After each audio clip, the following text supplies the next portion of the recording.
Hello students, अब तक हमने देखे कि ट्रेडिंग अकाउंट क्या होता है और ट्रेडिंग अकाउंट क्यों बनाया जाता है और कैसे बनाया जाता है, और ट्रेडिंग अकाउंट बनाने के बाद हम क्या फाइंड आउट करते हैं। तो क्या फाइंड आउट करते हैं? हम ग्रॉस प्रॉफिट फाइंड आउट करते हैं। आज हम पढ़ने वाले हैं प्रॉफिट एंड लॉस अकाउंट। अब profit and loss account is a very important account which every company have to prepare. अब ये क्यों इतना इम्पोर्टेंट है? क्योंकि इसी अकाउंट से we are going to know that company is earning profit और लॉस, या कंपनी को कितना प्रॉफिट होने वाला हुआ है या कितना लॉस हुआ है, ये पूरा इस अकाउंट से हमें पता चलने वाला है। जैसे जैसे मैंने ट्रेडिंग अकाउंट में बोला था, ट्रेडिंग अकाउंट में डेबिट साइड में एक्सपेंसेस, क्रेडिट साइड में इनकम। सेम यहाँ पे भी है। ये कौन सा साइड है? This is the debit side of profit and loss account and this is credit side of profit and loss account. Now here वहाँ पे भी एक्सपेंसेस डेबिट में जाएंगे, यहाँ पे भी एक्सपेंसेस डेबिट में जाएंगे, वहाँ पे भी इनकम क्रेडिट में जाएंगे, यहाँ पे भी इनकम क्रेडिट में जाएंगे। तो ऐसा कैसे हो सकता है? तो देयर इज़ वन डिफरेंस। ये डिफरेंस जिसको समझ में आ गया उसको ये दो फाइनल अकाउंट का मैक्सिमम पोर्शन आ गया समझ में। देखेंगे जब हम बात कर रहे हैं डेबिट साइड की, वहाँ पे हमेशा हम एक्सपेंसेस लिख रहे हैं, और जब हम बात कर रहे हैं क्रेडिट साइड की, वहाँ पे हम हमेशा इनकम लिख रहे हैं। लेकिन जब हम ट्रेडिंग अकाउंट की बात करते हैं, वहाँ पे हम all expense and incomes are related to the factory और मैन्युफैक्चरिंग हम लिखते हैं। लेकिन प्रॉफिट एंड लॉस अकाउंट में हम एक्सपेंसेस और इनकम तो लिखेंगे, लेकिन not related to manufacturing, not related to factory. तो यहाँ पे हम कौन सा लिखेंगे?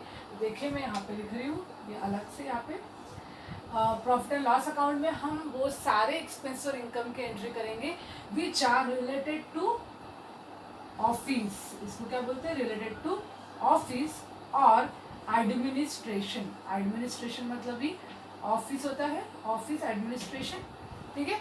एडमिनिस्ट्रेशन या ऑफिस से रिलेटेड जो भी एक्सपेंसेस होंगे और इनकम होंगे वो P&L में जाएंगे।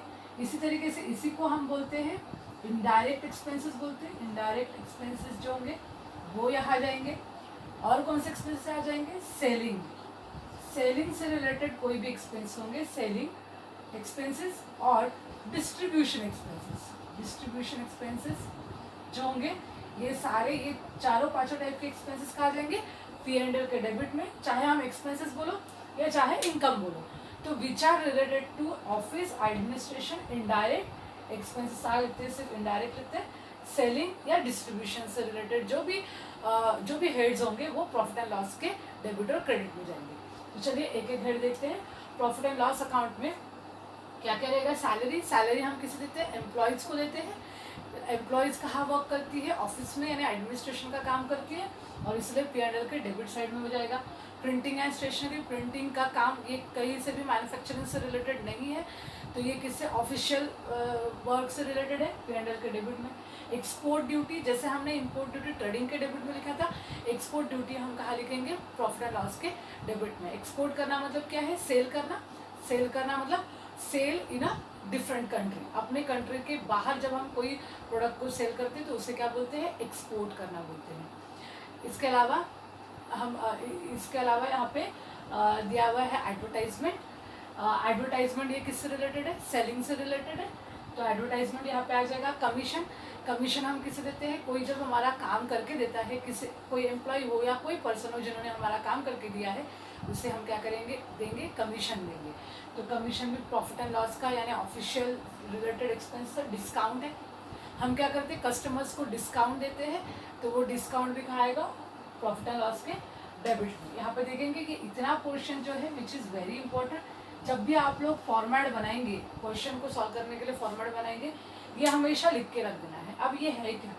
Old BD plus new BD plus new RDD minus old RDD। ये आप लोगों को लर्न कर लेना है। लर्न लिखते लिखते या क्वेश्चंस करते करते ही ये चार ही हेड्स है लर्न हो जाते हैं। तो ओल्ड BD मतलब old bad debts, new bad debts, new RDD मतलब reserve for doubtful debts, and old reserve for doubtful debts. New BD और न्यू RDD जो है वो एडजस्टमेंट का होता है पार्ट, और ओल्ड BD और ओल्ड RDD जो है वो होता है आपके ट्रायल बैलेंस में दिया होता है। तो इस तरीके से ये हो गया। उसके बाद रेंट। रेंट मतलब ऑफिस अगर हमने रेंट पे लिया हुआ है तो रेंट हो जाएगा अपना ऑफिशियल एक्सपेंसेस। या फैक्ट्री रेंट पे, जो भी है, ये जो कोई भी जो हेड है ना, वो अगर वो मैन्युफैक्चरिंग, डायरेक्टली मैन्युफैक्चरिंग या फैक्ट्री से रिलेटेड नहीं है, मतलब वो ऑफिस से रिलेटेड है, तो इसको समझ के हमने उसको ऑफिस में एंटर कर दी है।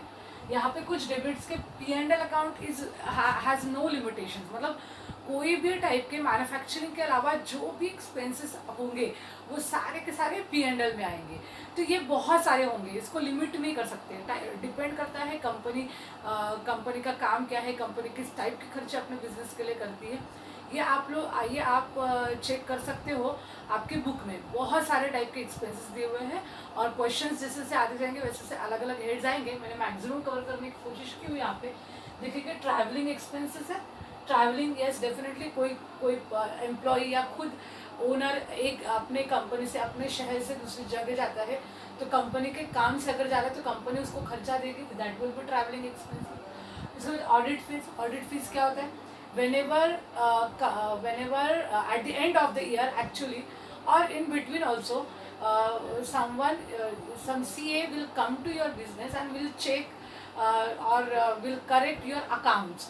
Whatever accounts that your accountant have prepared, that will be checked by CAs. तो वो जो चेक करेंगे या जो कैलकुलेशंस करेंगे, परफेक्ट कैलकुलेशन करेंगे, वो कौन करेगा? सीए करेगा, और उनको कुछ फीस हमें देनी होगी, तो उसको क्या बोलते हैं? ऑडिट फीस बोलते हैं। ऑडिट करना है जो भी अकाउंट्स पूरे ईयर के जो ट्रांजैक्शंस की हमने एंट्री की है वो करेक्ट की है या नहीं की है, उसको चेक करना, मतलब ऑडिटिंग करना होता है। मतलब बिल्स के हिसाब से उसको चेक किया जाता है। बिल और अकाउंटिंग एंट्री में कोई डिफरेंस तो नहीं है, कोई प्रॉब्लम तो नहीं है, ये सारी बातें चेक की जाती है। लोडिंग चार्जेस, लोडिंग मतलब क्या होता है? कोई भी गुड्स जो है जब हम सेल के लिए लेके आते हैं, जब देखो मैन्युफैक्चरिंग में हम क्या करते हैं, गुड्स को हमने प्रोड्यूस कर लिया है, अभी क्या कर रहे हैं, हम सेल कर रहे हैं। तो सेल करने के लिए क्या होगा, ये अपने गोडाउन से या अपने फैक्ट्री से गुड्स को बाहर लेके जाना पड़ेगा। तो वो जो गुड्स जब हम बाहर लेकर जाएंगे तो उसे लोड करना होगा। अब लोड मतलब करना मतलब क्या?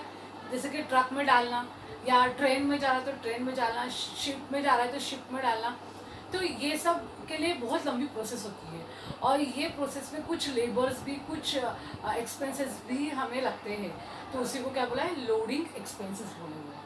कैरेज आउटवर्ड मतलब whenever goods are going out of the business and for that company is spending some money on transport of that particular goods, so that is called as carriage outward। जैसे हमने carriage inward और carriage देखा, carriage और carriage inward trading के debit में जाएगा, लेकिन carriage outward जो होगा वो P&L के डेबिट में जाएगा। कैरेज जो है वो हमेशा ही एक्सपेंसेस ही रहेगा डेफिनेटली। कैरेज मतलब क्या कि गुड्स को एक जगह से दूसरी जगह कैरी करना है, ट्रांसपोर्ट, गुड्स का ट्रांसपोर्ट मतलब कैरेज है।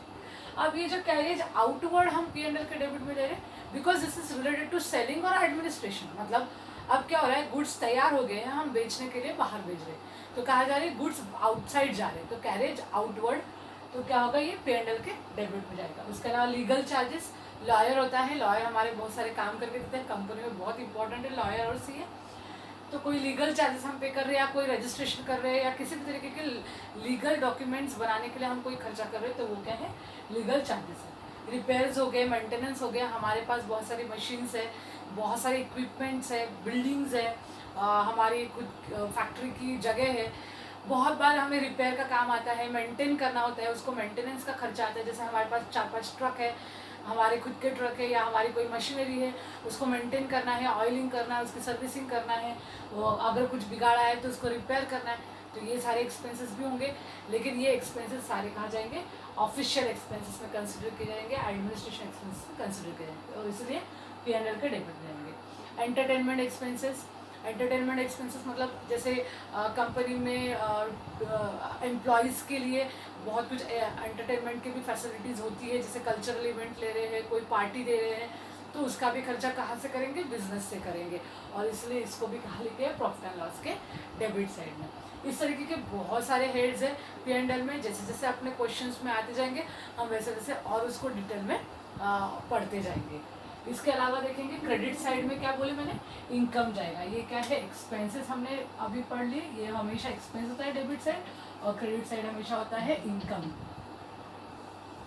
देखेंगे इनकम, जैसे हमने ट्रेडिंग अकाउंट में ग्रॉस प्रॉफिट निकाला, अगर ट्रेडिंग अकाउंट में ग्रॉस प्रॉफिट आया तो वो ग्रॉस प्रॉफिट ट्रांसफर होगा P&L अकाउंट के क्रेडिट साइड में। यहाँ पे दिख रहा है ग्रॉस प्रॉफिट, ये हमने कहाँ से लाया है, ट्रेडिंग अकाउंट के डेबिट साइड में जो ग्रॉस प्रॉफिट आया इसको हमने ट्रांसफर किया P&L के क्रेडिट में।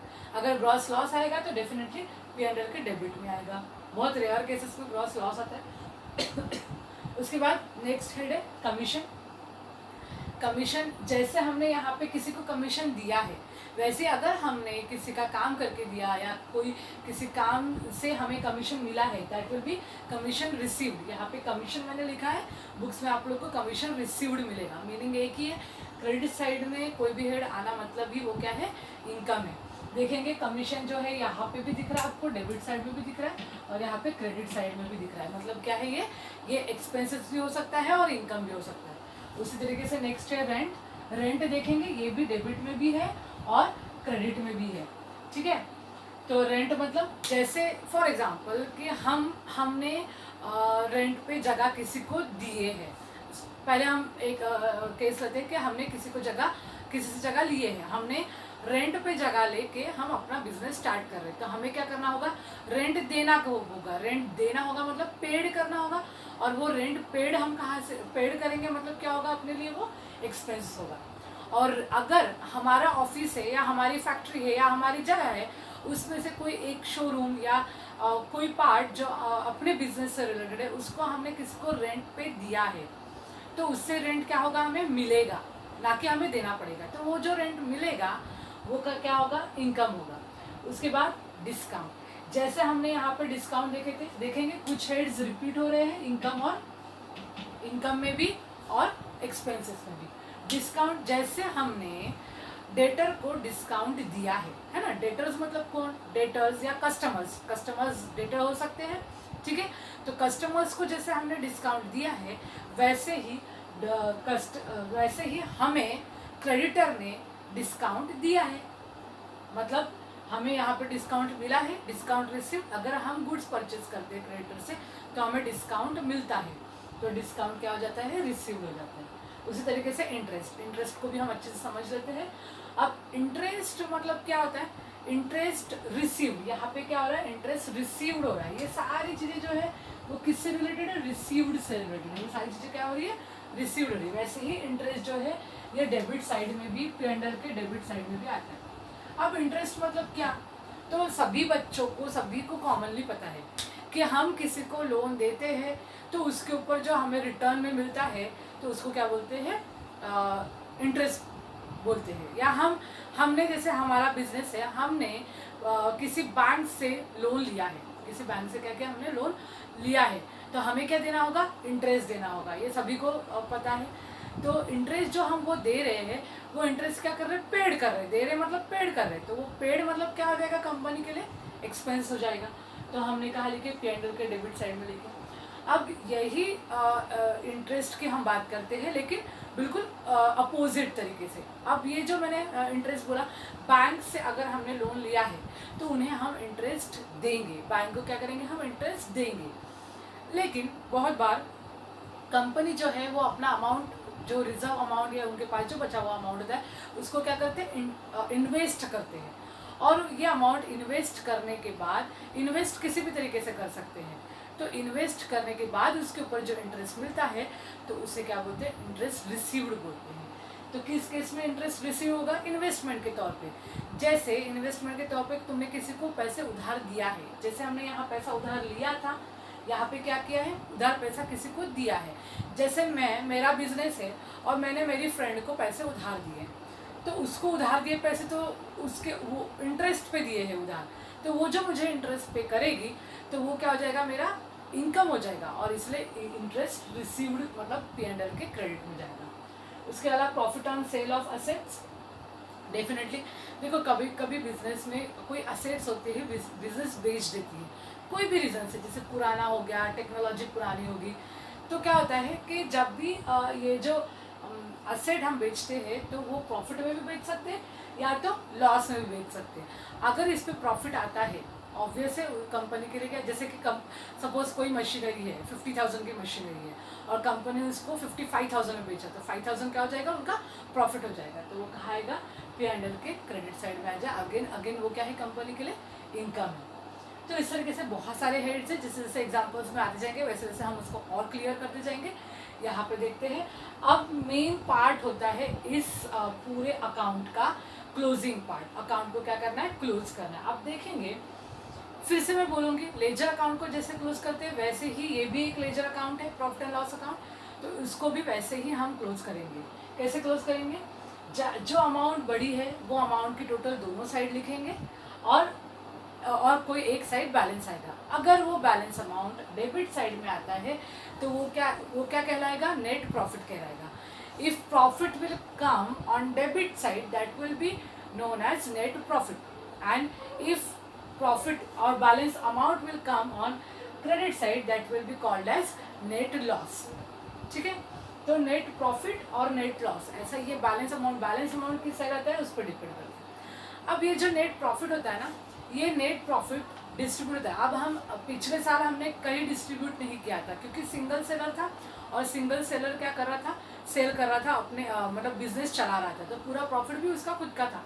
लेकिन अभी 12th में हम क्या पढ़ रहे हैं, पार्टनरशिप फर्म का फाइनल अकाउंट्स पढ़ रहे हैं। तो यहाँ से शुरू होता है हमारा कैलकुलेशंस। देखो, जैसे ही नेट प्रॉफिट या नेट लॉस जो भी आया है तुम्हारा, उसको क्या करना होगा, हमें रेशो में डिवाइड करना होगा। पार्टनर का रेशो जो है वो क्वेश्चन में दिया हुआ होता है। अब वो क्वेश्चन में दिया हुआ रेशो है, उस रेशो में हमें ये नेट प्रॉफिट को बांटना होता है, डिस्ट्रीब्यूट करना होता है। अब ये डिस्ट्रीब्यूट कैसे करना है आपको डिटेल में मैं क्वेश्चन में भी समझाऊंगी, यहाँ पे भी शॉर्ट में बता देती हूँ मैं। अगर ये रेशो क्वेश्चन में नहीं दिया है तो हमें बाय डिफ़ॉल्ट हमें क्या करना होता है, इक्वल रेशो में इसको डिस्ट्रीब्यूट करना होता है। सपोज अगर आपका नेट प्रॉफिट जो है वो 10,000 आया है और रेशियो आपके एग्जांपल में नहीं दिया है, और तो आपके पार्टनर का नाम है ए और बी पार्टनर्स है।